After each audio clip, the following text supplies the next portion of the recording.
Oh, we're live on Facebook or live on the radio? Okay. You ready? You want to count us in?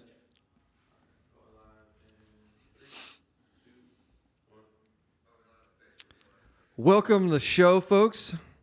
Jason Bible, Brian Burr. We're talking about money today. It's a good day. It's a good day. If you guys are watching GameStop right now, that is fun. So we've got some retail investors, which certain investment banks refer to as Muppets. Mm-hmm.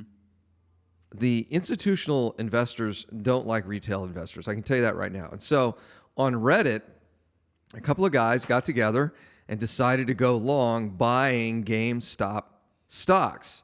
And there's a bunch of companies, really big firms that are short, that are getting hammered right now. It is awesome to watch. Looks pretty bad. It is. There are entire funds that are going to go bankrupt over this thing. It's great. So we're having a lot of fun watching that on Facebook, right, and on the Twitter, and on the Twitters, Mr. Elon Musk said, if GME, which is GameStop, reaches 1,000 a share, I'll put GameStop logo on my next rocket and launch it into space. I'd hate to be on the other end where you have to come up with all that cash in order to cover your... Yeah, so these guys were short. These guys were short when it was 40, 50 bucks a share. It's well above 300. It's probably going to hit 400. Yeah. So there are going to be some guys writing some checks. So for all of you listening to this show, this is a real estate show. Right. And usually we're bookended by stock shows. So I'd love for you to call into your trading show right now and talk about this, because this doesn't happen in real estate. Right. Nobody goes in and shorts Bear Creek. Yeah, that's true. It's like nobody's going into short Surfside, Yeah. right? I mean, that just doesn't happen. So in any case, Brian's here today. We're talking about notes and buying real estate and, getting rich. And also we're joined by Bernie Sanders. We've got Bernie here. If you guys are watching live, this meme is out of control. It is out of control. So we've got Bernie sitting here on high atop the Texas Real Estate Center, and he's got his mittens and everything on, despite the fact that it's like 75 degrees outside. So in any case, we're buying real estate. So what do you see going on in the note world there, Brian? What's going on? A lot of things. We have a lot of things that we're looking to refi out of as far as Mr. Texas Real Estate. So we have a lot of opportunities there as private lenders. Mm-hmm. We have multiple syndication deals where people can be passive and have kind of the benefit of both the quarterly distribution once it's stabilized, along with an equity on the backside once they take the ride for the next 5-7 year duration of the investment. But really just kind of depends upon what the investor's end goal is and what their immediate needs are. And we address that with both the notes and the syndications. Yeah. I think we really sit down with a lot of folks and say, hey, is this a passive investment for you, or do you want to be more active? Do you want to go out there and buy the houses and do the rehabs and all that other stuff, which is fine, or do you want to do it more passively? And we find that we've got a handful of folks in our mastermind group that want to do both. Right. So they're out buying houses and fixing them up, but they're also putting retirement accounts into notes and syndications, that sort of thing, for the more passive investment, which is they're really just working with us anyway, right? They're a passive investor in a duplex or a 12-unit apartment complex or those sorts of things. So if somebody wants to get a hold of you to kind of have that conversation, what is the best way for them to contact you? I always like to give out my cell phone because that's the only phone I have, and that's the only real way to contact me. And it's just my 713-620-8148. And that's where you can contact me. We'll have a general conversation about what you're looking for, how much someone typically has to invest, and kind of go from there. So it's a very non-salesy approach. We're not here to try to push into somebody. You're not going to get 600 phone calls from our sales team. You're right. You need to invest, Right. If you don't invest now. In fact, Brian is the sales team. Yeah. And with a new kid at home and all that, don't have time to make 17 sales phone calls an hour. Right. Yeah, we're looking for people that want to actually invest, because there's a lot of people out there that just want to kick the tires, and I've been one of them before whenever I was trying to put my money together and try to get capital. But, once you really understand what we're doing on whether it be on the note side or the hard assets that these, the syndications that we have, go walk the properties, look at what we're actually fixing and renovating, and then the plan to get above market rents through Section 8 leasing and tenanting. It's awesome. So, I would never, the stuff that's happening in the stock market right now. It's crazy. God bless those people, man. Ryan actually posted today. He and I have been going back and forth. Ran into his girl last night. It was so funny. Works at a title company. It was like, so I was like, I've been meaning to call you guys. I've just got so much other stuff going on. But, he actually posted today. He's like, this is the wildest day on Wall Street I've ever seen. I'm like, I totally agree with you. Like, this is so bananas, like absolutely crazy. And we can sit and laugh about it on the sidelines until you look at what you're actually invested in. Right. You're probably invested in some sort of mutual fund, ETF, those sorts of things that are exposed to this kind of risk. Yeah. A couple of kids, I shouldn't call them kids, but that's really what it is. A couple of kids on Reddit decided to get a couple more kids together on Reddit and go out and invest in something that's driving the stock price up that has no basis in fundamentals. Right. Yeah. They're not selling. The GameStop, if you guys aren't familiar, it's like a video game store. You can buy, PlayStations and Xbox and all that other stuff there, right?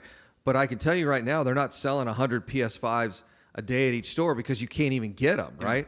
I picked mine up yesterday, and the guys at Best Buy were looking at, I thought I was going to get mugged in Best Buy by their staff. Like that, I almost had to have a security escort to get out to my vehicle because as I was walking out, they always have the security guy at the front of Best Buy, right? Wears that yellow shirt. And he's like, oh, he sees me carding. I had to buy a printer too because my printer's actually here. So I bought a new printer for the house.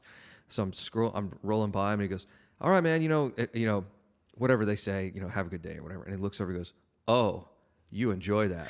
And I was like, and there was like 3 other guys looking at me as I was walking out of the parking lot. I'm like, I better get in the truck quick because I'm about to get jumped for this PlayStation. Eyeballed. I'm getting eyeballed in like Richmond, Katy area, like this Class A, beautiful area of town, right? And I'm like, I just might get jumped by these dudes here for my PlayStation. Yeah, I enjoy mine too. Like obviously, you were able to find me one, and I was looking for a long time, and the prices I was getting was over $1,000 for if I wanted to buy one immediately. And I'm like, not gonna happen. And the one you got me. This is what's so fascinating to see GameStop going up so much is because I've always pictured GameStop where you have to physically go into a location to buy a game or a disc, right? Yeah, it's kind of like the Blockbuster video of gaming. That's right. Yeah, because everything's online now. Like all my games I buy them online. Yeah, and you just download them, you're good to go. So I'm like, how are these places still in business? Like I don't know. And they buy and sell like the actual discs, and there's that whole used market. So they've got a used market that they play in. Yeah. But it's a it's really interesting to see what's going on. So everyone's kind of having a laugh at Wall Street right now.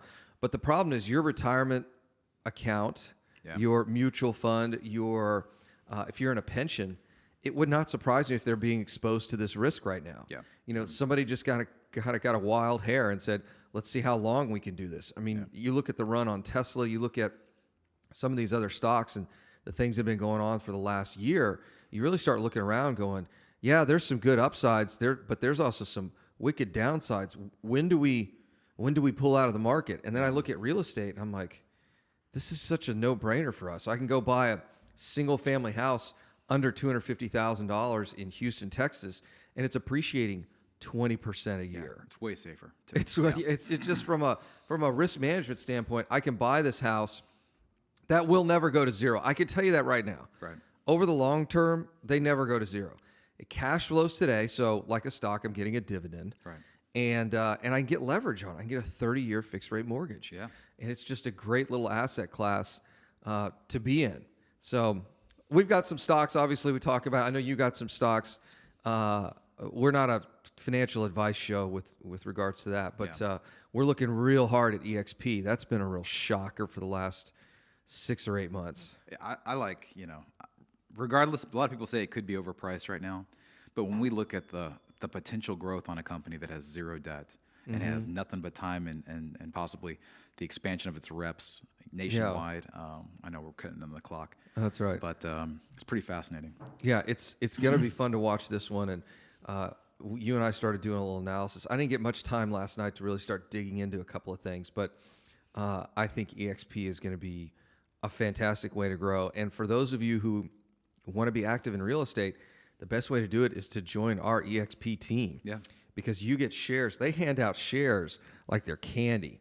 All right, when we get back from break, we'll talk more, a little bit about stocks and mutual funds and all that, but we're going to talk a little bit more about real estate. Jason Bible, Texas Real Estate Radio Network. Are you on the Reddit site right now? Everyone's posting on my Facebook thing now. God, this is so funny.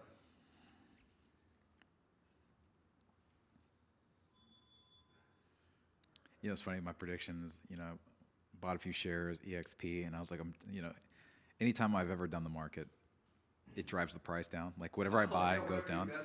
So, it's down, I don't know, 7 or 8% today. And I was like, I'm just going to keep buying it. Just keep buying it. Got the next one ready. Live in 3, 2, 1. Welcome back, Jason Bible. I'm here with Brian Burr. We are talking about money today, putting that money to work. It's a fun subject. It is fun. What is it? I tagged you in that post from Billions, and it was something like, "I don't need to work, but I just love the money." Yeah. That's really the driver, is like, because when you have control of your time again, and you can work with the people that you want to work with, it's just numbers after that. You have your time back, and I mean, that was really key to me, is try to get enough where you could to get your time back, and then everything else is just fun.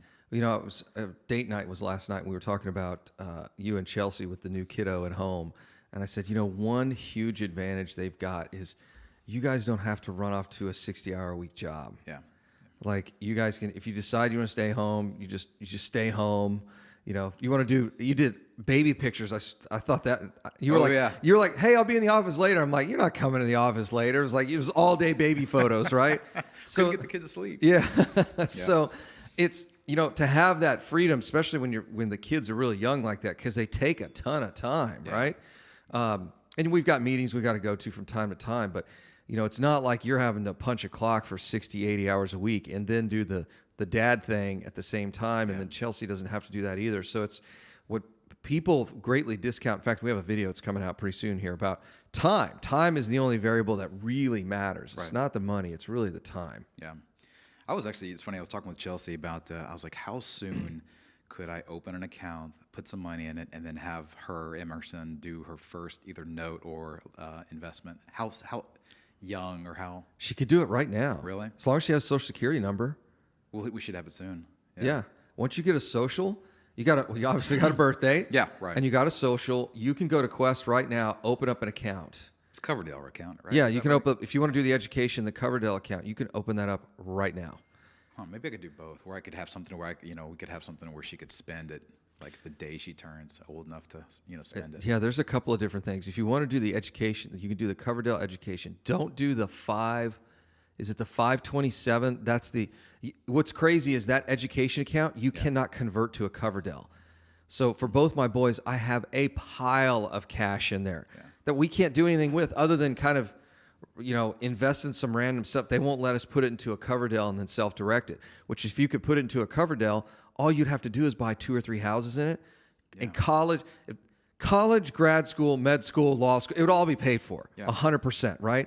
And with a Coverdale, you can also pay for, they need laptops and dorm stuff, and it covers every expense you could imagine. But you can also open up, believe you can go ahead and open up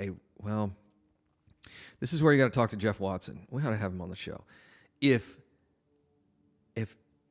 she does, if you put her on the payroll, the that's easy. The LLC's payroll as like a model. Yeah. Then you can actually open up a Roth in her name. Okay. With the education side, can I spend it? Like, say I didn't buy into traditional college, but I found like an entrepreneurship school that would teach real estate, finance, things like that. Could that qualify as education if I sent her to like a $40,000? I don't even know if they exist, I don't even know. I can't even answer that. That's a good question for the Quest folks. History, that's not going to make her $1. Right. Yeah. Anyway. But that'd be a good question for the Quest folks. She can start doing deals now. That's what's cool. We got another investor. We got another investor. Hey, I'm gonna open up the account today. Yeah, she's what, a month old? Yeah. So we got a new investor. She's a month old. She's already doing deals. Can't talk or walk. That's right. In fact, still wears diapers. Has to feed herself, but she's already doing deals in Mr. Texas. If she can do it, surely you can. She's getting passive income. Passive income. Been here 30 days and already getting some passive income. So anyway, that's too funny. Off subject, yeah. Offside. That's okay. But for everybody else, it's a great segue. You can totally do this in your kid's account, right? Yeah. I mean, it's not, go buy a note that gets you 8, 9, 10%, and it's kicking off cash flow. Get into some of these syndications or the fund where there's also equity. The fascinating thing to me is most people in their real estate career, they forget the power of time. And that's really what you need. It's the power of time. How, as you hold on to these assets and they appreciate, that's where real wealth comes from. Right. In fact, I noticed Eddie Gant sent out an email this week about, he did a video, Jet Lending. It's like appreciation is the key to the game. Right. It's not the cash flow, put a couple of bucks in your pocket, but it's the appreciation that really makes you money, that really makes you wealth. That's the most important thing, I think, in our business. Absolutely. With the growth of Houston, I mean, appreciation is only going to, push prices up. I mean, every chart, everything that, you look at data all the time. And you tell me stuff that I didn't even, I would have never imagined to look up. But it just only solidifies I'm glad I'm in Houston. I'm glad I'm in Texas. People that are investing are luckier than any other state, in my opinion. Yeah. So, those that are sitting on the sidelines not taking action, shame on them, because in 10 years, if they don't have the retirement they wanted, it's happening now. Yeah, it's happening right. Today is the day that you decide whether or not you're going to build wealth with real estate, because you're not going to be able to sit here and go, oh, well, I'm just going to wait for the next crash. I'm like, the next crash is just going to bring prices down. They're still going to be too expensive. Right. Too expensive to quote cash flow, right? It's going to be like California, where you buy a property, it's negative carry, meaning it loses money every month. Right. But when you sell it, then you'll realize that appreciation. If you want to do that model, it's fine. I prefer not to do that model. At all. Let me put it this way. Your banker prefers you not to do that model because it's really hard to get those loans. Right. That one of the dirty secrets about investing, where you're getting negative cash flow every month, is that goes against your debt to income ratio. So if you want to buy a car, a house, buy more real estate, Right. they're going to count that against your income, and Yeah. you're going to be limited on how many you can buy. Yeah. Well, again, that's why most of the stuff that we're doing is all cash flow, rental, real estate. That's right. Yeah. And so if something turns the other way, then we can just cut it loose, dump it, sell it, and then buy something that will Buy cash something flow. that does. Yeah. And lately, we've actually had we have a couple of properties that we've got to divest from the fund because their taxes and insurance have gone up so much. They don't cash flow. But the reason the taxes and insurance have gone up is because they've appreciated so much. Right. So we have this life cycle in our fund where we sell assets, we distribute that 10% equity back to our investors. We use the 90% equity that's in the fund to go out and buy more real estate. It's a great little life cycle we have. All right, we get back from the break. More with Brian Burrs, Jason Bible, Texas Real Estate Radio Network. We got a fun story to tell you. Oh, So yeah? this was the first year that the tax appraisal district looked at the house, that we just Oh, yeah, that y'all just built? And the guy, I use O'Connor, and so just because I don't want to deal with anything. And the guy calls me up and he goes, "Hey, Brian," he's like, "Tomorrow's the court date. Whenever they appraise the thing." And he's like, "Right now they have you at 196." He's like, "Is there anything we can do to reduce that?" I go, "196?" I go, "Are they serious?"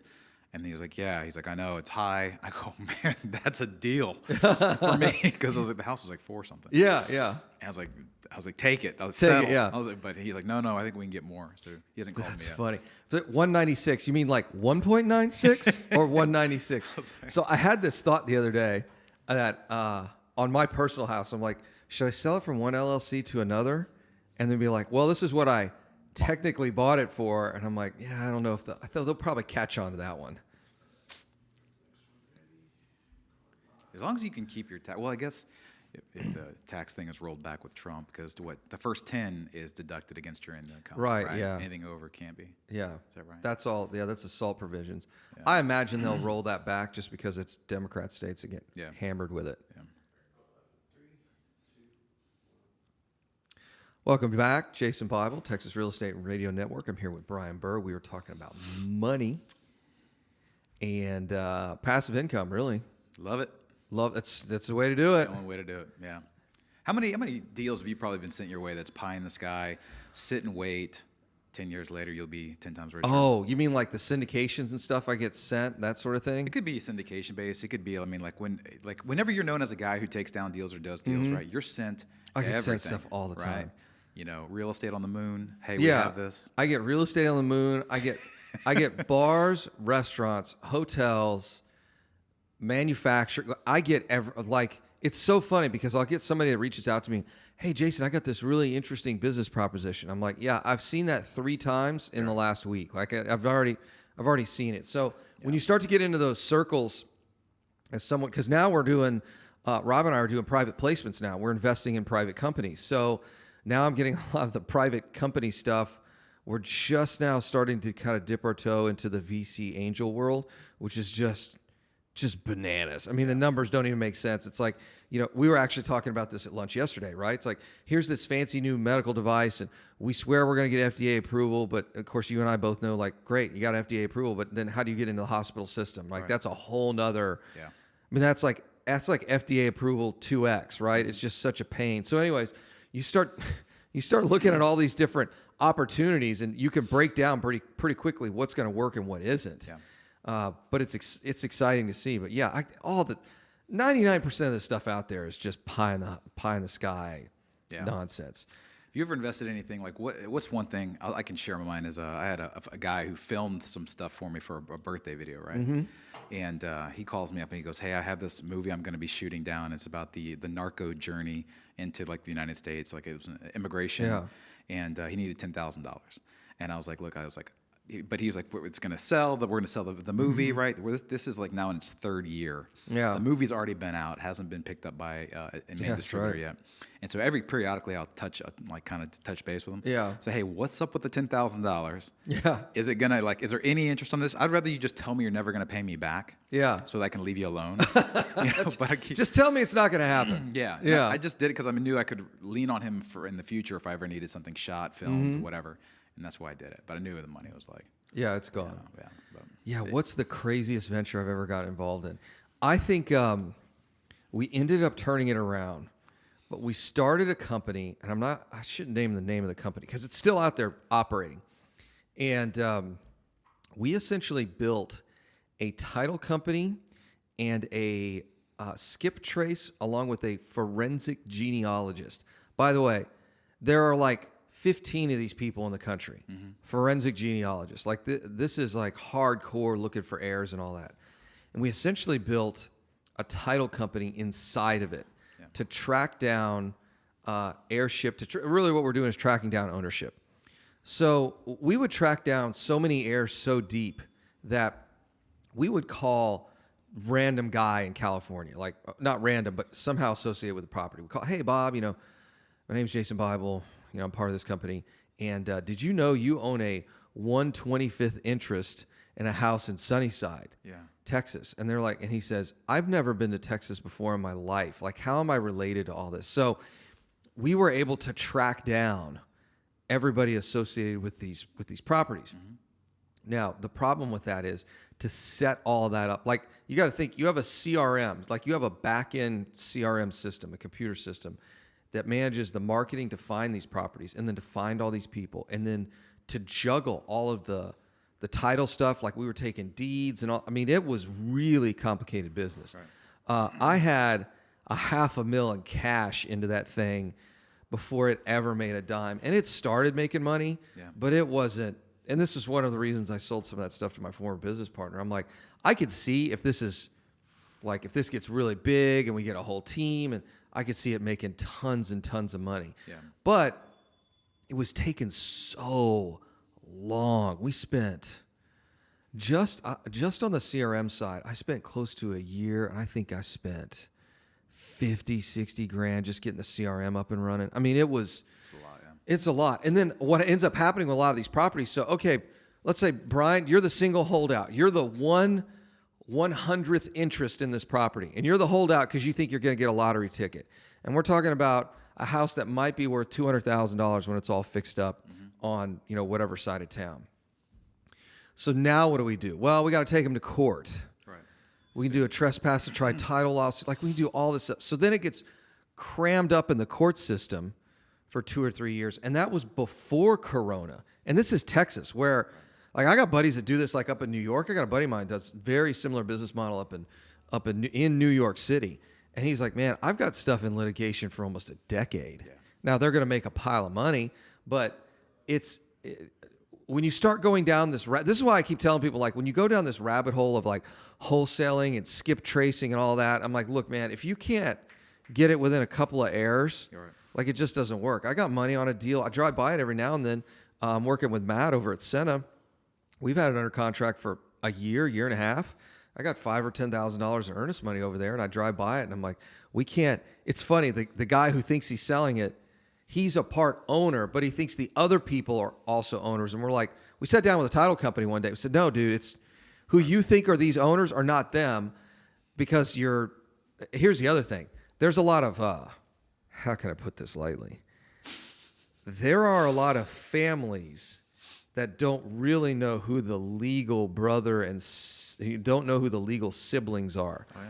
But all of a sudden you start tracking some of these things and you figure out, well, why did Susie, my best friend from across the street, get named in this will, who is now, I mean, we were just best friends, and lo and behold, Yeah. Dad had a kid with the mom across the street. I mean, it's just like, Right, it brings up crazy stuff like that. So anyways, that was probably the wildest one that I actually invested in. We did end up making some money on it, but if I could do it all over again, I would have never started that company. It was a total mess. Yeah. Everybody's got a horror story, you know? Yeah. So figured we share it. But yeah, we share. Well, you know what? The ones you lose money on are the most fun. Yeah. You know, it's like if you're sitting up here doing a radio show and it's like, this is how we made piles and piles of money. I'm like, well, that's fine. Well, let's talk about the deals you lost on. There's a great book out there called What I Learned Losing $1 Million. And it was a trader from like the 80s. It's a great book. But I can guarantee you right now, there's a couple of people who are going to be writing a book called What I Learned When I Lost $1 Billion, just on GameStop. That's right. That's right. The sequel. The sequel. Yeah, it's funny. All these guys are like, I was just trying to buy a PS5, and so then I just started investing in GameStop instead. That's right. Put the controller down, picked up the trading platform. Yeah, I picked up my Bloomberg app on my phone. I just started trading. So, anyways, or you can make your life a lot simpler and just be a passive investor, right? Absolutely. Yeah.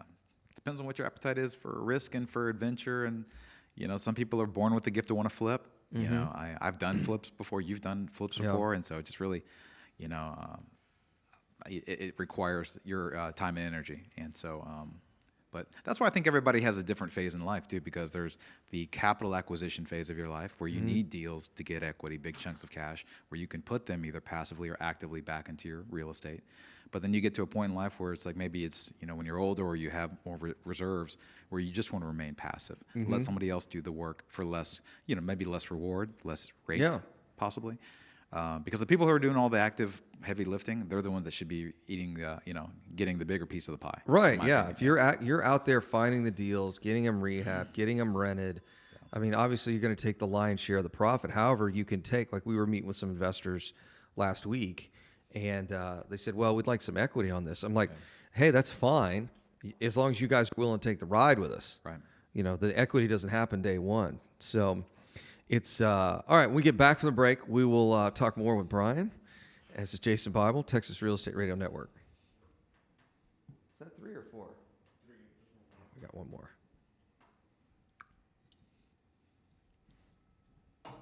Now I'm waiting for this light to come falling out of the ceiling. We had a light fall out of the ceiling. Twilight. It sounded like a TV fell from a wall, didn't it? It was loud, yeah.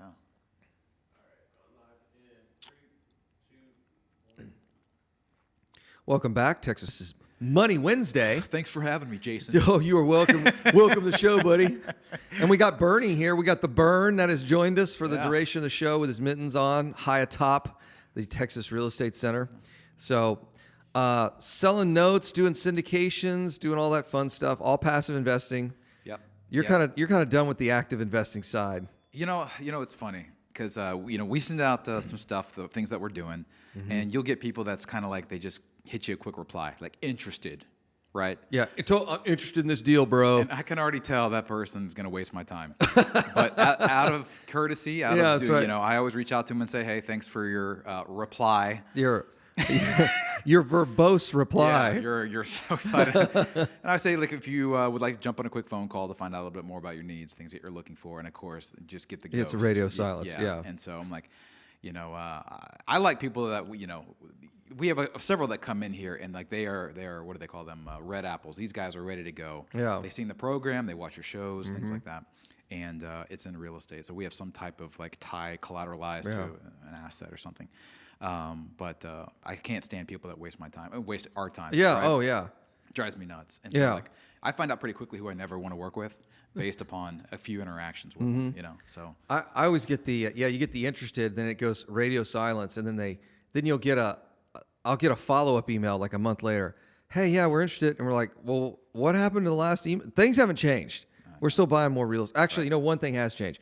The fund is open for a very short window. We need a small cap raise, less than $100,000. So let me explain the fund real quick, and you can fill in the details, Brian. We're going out and buying single-family real estate. These are 4 units and below, so single-family house, duplex, triplex, quadplex. We're buying these things, and we're renting them out. So buying them, fixing them up, renting them out, and we pay the investors in the fund a 9% preferred return. Right. And then anytime we sell a property in the fund, 10% of the net equity goes back to the investors in the fund. Right. So if you can imagine with 30% a year appreciation, what the real rates of return are. They're obviously well north of 9%. Right. At 9%, we pay quarterly, right? Right. We do quarterly. You guys get a check. Brian gets a pile of checks. For everybody who wants physical checks, Brian gets a pile of checks and drives around town and gives everybody their checks. We have a new system we're putting together, so it's just going to email folks their checks or ACH it. But anyways, so and you can invest with your retirement accounts. yeah, I mean, we have Quest in our backyard, which has been the best. You know, all of our investors, pretty much every single one we've worked with, uses Quest, so they know us. They know exactly the process. We know their process, so it helps with everything. And you know, again, going back to just support what we've always said is our market's the best market. It's the absolute best market. Let's talk about Quest IRA real quick, or Quest Trust, because a lot of folks are like, what do you mean you guys work with Quest? So if you've got an old retirement account, a dormant account, let's say you move jobs, and you got a little IRA with $100,000 on it, and you're like, well, I don't want to roll it into a new, maybe I should roll it into a self-directed retirement account, and Quest is the custodian for that self-directed retirement account. So you just transfer your money over there, and then if you guys want to invest in deals and the stuff we're doing here, you just then you wire that to the title company or the fund or whatever, and you're kind of off to the races. So that's how it works, and it's a great organization, great customer service, and all that stuff. And they've got educational classes. So if you have, I mean, until I found out, went to some of their classes, I didn't know what an HSA was, like a health savings account, right? And they're like, oh yeah, you can set this up, you can invest out of it. And I was like, really? And I was like, found out how much I could contribute each year. Now I'm doing promissory notes out of my HSA. I'm healthy, right? So I don't need to use it for any type of medical expenses. I'm doing it out of my SEP. I have a Roth. I mean, anything that's possibly tax deferred or zero tax potentially. They show you how to structure it correctly to where you don't have, get hit with a tax, like the ignorance fee of pulling it out too early. That's right. Right. They've been fantastic. So yeah, it's a great organization. Just go to Quest Trust. I believe it's Quest Trust Company now. QuestTrustCompany.com, something like that. You can Google them up. They're pretty easy to find. In fact, I got a notice this morning. All their meetups, like everything's digital, right? So somebody in their marketing department must have scheduled all the stuff for like the next 3 months. I literally got like 100 emails with all from Meetup that says, hey, they're doing all these different events. But it's really that simple. It's, whether it's a syndication or it's our fund or it's, let's say, a first deed of trust note, which I think if you want to learn real estate, I think that's one of the most fun ways to do it. I think so too. You got $100,000 or a couple $100,000, and you want to kind of watch how the process works. Just lend on one of the deals we're doing. Buying a single family house for $200,000 needs $50,000. So let's say we're in for $250,000. Somebody can lend their money just on that one deal, and they can watch the process. Right. How do they acquire it? How do they rehab it? Okay, now how do they refinance it? And you earn a pretty nice little return in the meantime. Yeah. And I mean, we have pretty much an open door policy here where if you want to go see the properties mid-construction, in the beginning when they look pretty roughed up, you like the finished product, you can do it whenever you want. Yeah, and I will tell you this: the stuff we buy will scare you. If you're not used to walking those properties, it's funny. It's kind of like when you go to med school. They take those folks that donate their bodies to science. One of the things they do is the mortician there fills them full of so much fluid and stuff. They don't really look human. Now, don't get me wrong; they look human, but you've got to start to desensitize yourself to that. And so I've always said that when you're starting in real estate, you want to look at a lot of really ugly houses because you walk in and you go, "Oh, yeah, you're telling me this is a $30,000 rehab? It looks like you need to burn the thing down." I mean, it looks that bad when you walk in. You're right. So you've got to, if you're brand new to this business, and you go out and say, "Yeah, I'd love to go take a look at that property you guys are are looking for a note on. You walk around and go, "Your guys are going to do what to this Yeah. place? This is crazy." Yeah, and you don't have to learn it all. Like, I mean, most people get overwhelmed because they're like, I need to, you know, they see some misinformation on HGTV, right? Yeah. They don't know true cost, but you know, to participate as a passive, you can partner up with somebody who knows what they're doing and take the ride with them for 6 months or 12 months, right? And see the process, and then you just learn by being around those who are doing what you want to do potentially. And, Yeah. And we offer pretty much everything for that. So. What's give me your number again, Brian. What's the best way for them to grab Sure. you? It's you can either reach me by my email, which is Brian BRIAN at MRTXRE, or you can call me on my cell phone, which is 713-620-8148. 713-620-8148. All right. How much time we got left here, A-Rock? Oh, we got 1 minute left. Well, after yesterday's show, Rob and I sat down and talked, and I think he's upstairs working on it now. We're going to go ahead and put our class schedule together for the year. So we got a lot of responses. We're going to do a class on how to raise money, like soup to nut, essentially what Brian's job is. We're going to do a soup to nuts. This is how you do it. It's going to be $2,500, but you're going to get everything. Let me put it this way. This is not a theory class. This is not well, you could do this, and we're not going to get up and clap, and there's not going to be music, and nobody's going to be running around. Like, this is a hardcore, this is how you do it, right? I'm going to do another one that's going to be on marketing. It's probably about $1,500. I'm going to show you how to market for any kind of, I'm going to show you how 2 things to market for. Deals and money, which is what we do here every single day. So we're going to put together a hardcore marketing class. We're probably going to do a construction class and a couple of others, but these are going to be high-end, super intense. Here's all the tools you need to do it. They're going to be really, really good. So, but they're not going to be inexpensive classes. So if you guys want to do a weekend class with us where you'll get Rob and I, and Brian will pop in from time to time on how this is actually done. Again, this is not a theory class. This is not a, let's go to the seminar and rah, and let me sell you some mentoring package or any nonsense like that. This is a hardcore workshop on how this stuff works. And we're mapping those out right now. So if you guys are interested, get on our email list, go to mrtxre.com, and you can sign up there. So Brian, thanks for coming into the show Thanks today. a lot. I know it Thanks was for a having long commute from upstairs from your office. So It's a stretch. This is Jason Bible, Texas Real Estate Radio Network. Thank you. Long commute.